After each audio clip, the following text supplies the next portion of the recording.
Hello，大家好，我是 Esther。昨天凌晨5点爬起来去上课，凌晨5点爬起来去赶5点半的地铁，然后要坐6点半的火车去费城上早上8点的课。我还提前一天起来调时差，但效果不大。现在是周六早上凌晨5点，现在屁颠爬起来去费城上课。5点半的地铁，6点20的火车，因为是周末，而且是凌晨，所以火车40分钟，不是火车，地铁40分钟一班，错过这一班就他妈好玩了。昨天晚上12点睡觉，睡的那觉一个不踏实，因为我在小红书上老刷这种帖子，就是苹果闹钟有一个 bug， 就是如果你没有按照你，比如说你以前都是8点起床，然后你今天突然早上5点起，苹果 AI 就觉得是个 bug， 它就不会响，离谱。然后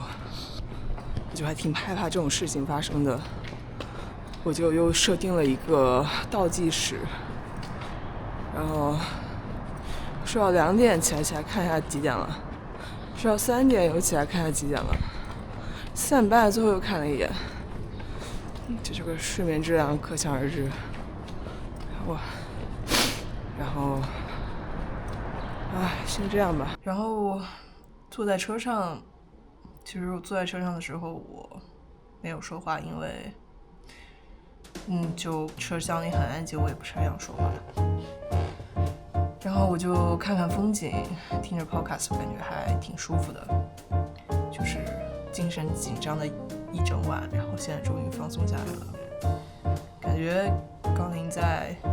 就是给我一个小奖赏，就是在 tell me like everything will be okay。然后我经过这1小时风景跟 podcast 疗愈，成功带着愉悦的心情去上课了。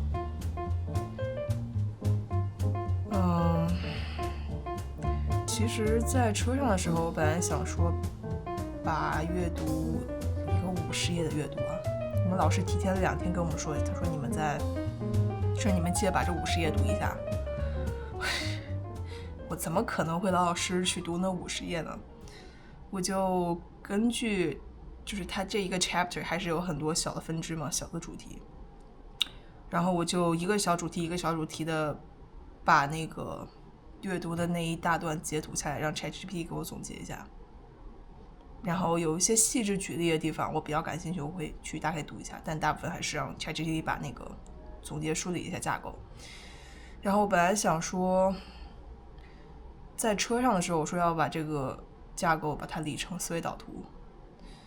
但是在车上你也知道感觉很舒服，我就觉得我要跟着我自己的感觉走，而不是逻辑走，而不是来自工业时代的逻辑走。因为我还觉得说第1堂课老师一定会讲很多废话，正好让大家自我介绍，在那个空档点我就可以把这个思维导图做出来，最后证明我是正确的。接下来其实刚刚开始上课的时候我浑身难受，因为很抵触，有抵触的感觉其实就说明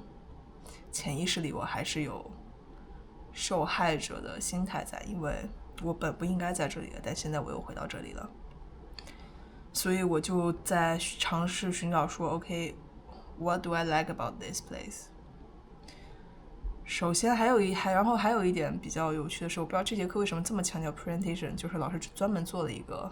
PPT 来给我们讲说你这节课你要做很多 presentation， 然后这些是 tips。 但我感觉他这些 tips 还都挺实用的，就是跟我一个 presentation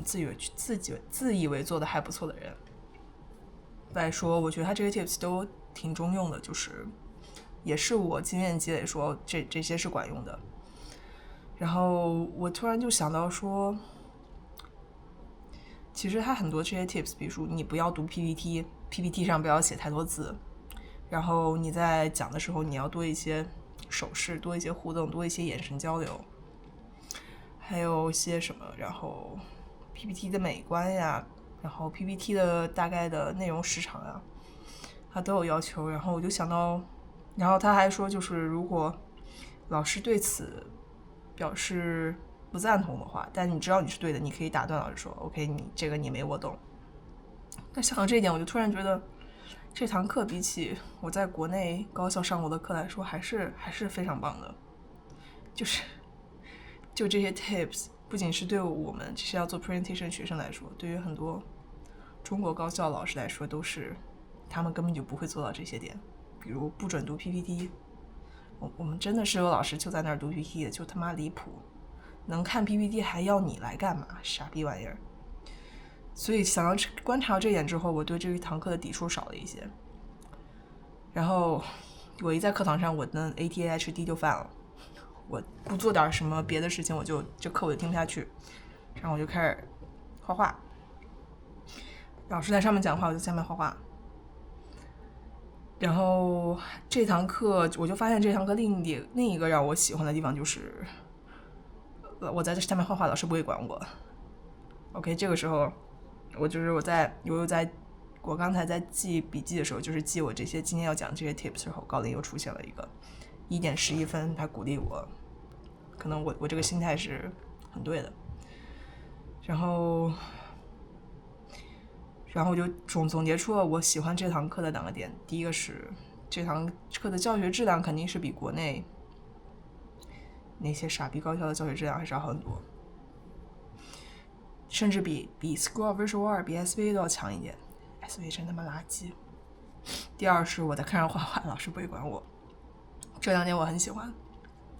然后接下来就是一个爱人会社死的环节，但我还好，虽然我爱，但是我脸皮比较厚。就是老师让我们2对话，他那个 PPT 上打出来一些我们要相互问的问题，然后大概就这么聊个几分钟就换下一个人。然后我感觉因为课上基本上100%都是国际生，大家都是为了 Day 1 CPT 来的。我感觉我跟国际生交谈压力还是小很多，因为大家都是第2语言嘛，就是他们不会有那种英文母语者的那种傲慢。我感觉英文母语者大部分时候是有这种傲慢，但是他们没有察觉到。所以对，聊得还挺开心的。接下来就是这个环节完之后，就是我们要选这学期我们要针对的一个主题。我的 major 是 UI UX 交互设计，然后有3个主题可以选。第一个是 servers 服务，也不知道是什么 server， 好像是吧。第2个是 healthcare， 医保 healthcare 该怎么翻译啊？第3个是 social media。我选了第4个就是老师说你们不知道该选，这3个主题都不想选人站前面去，我就选择我说这3个我都听着很无趣，就站到前面去了。然后还有我不是单独一个了，大概有4-5个人都是不知道该选什么主题的人。然后我们就讨论说那我们该选什么呢？这个时候我就提出了一点，我想到我作为一个用户非常不爽的一件事情，就是这个学校国际生申请的流程非常不友好，而且因为我们组都是国际生，大家听完之后纷纷表示赞同，说这个真的是蛋疼。然后我们就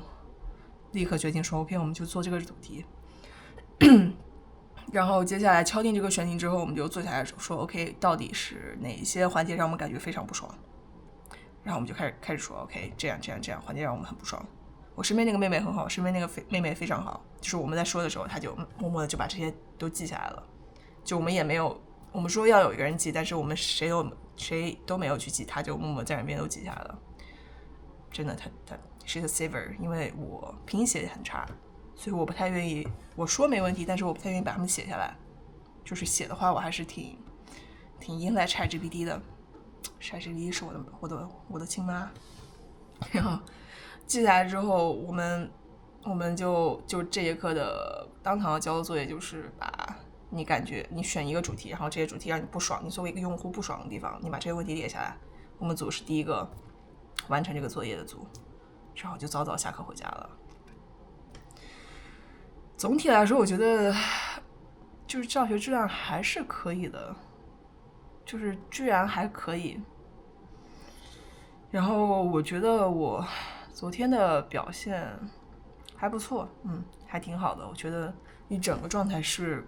一个丰盛自信的我的状态，然后那一天过得也很愉快。我感觉是，如果就是我 social 完之后的状态，就是特别好的状态，接下来那一天也过得会很愉快。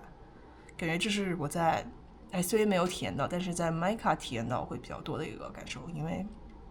SVA 也没有特别强调课堂互动，然后同学基本上是中国人，就也不是很有在跟大伙互动的激情，就是明明能说中文，你还要跟他们说英文，感觉就很傻逼。接下来就是我状态，所有周状态很好，甚至是我下课之后我去等回新泽西的大巴，然后我就站在那儿玩手机，因为大巴晚点了，我就站在那里玩手机，就不停的会有人过来跟我对你坐的是不是这班大巴，是不是去新泽西和纽约的，就是人气莫名的就很旺，所以我觉得可能我确实会需要多去外面走走，然后多认识些人，多跟大家交流，这可能会对我状态的提升会有很大的帮助。总的来说，就是昨天是低开高走的一天，然后我还挺满意的。OK， 今天大概就分享这么多，谢谢大家 ，See you guys。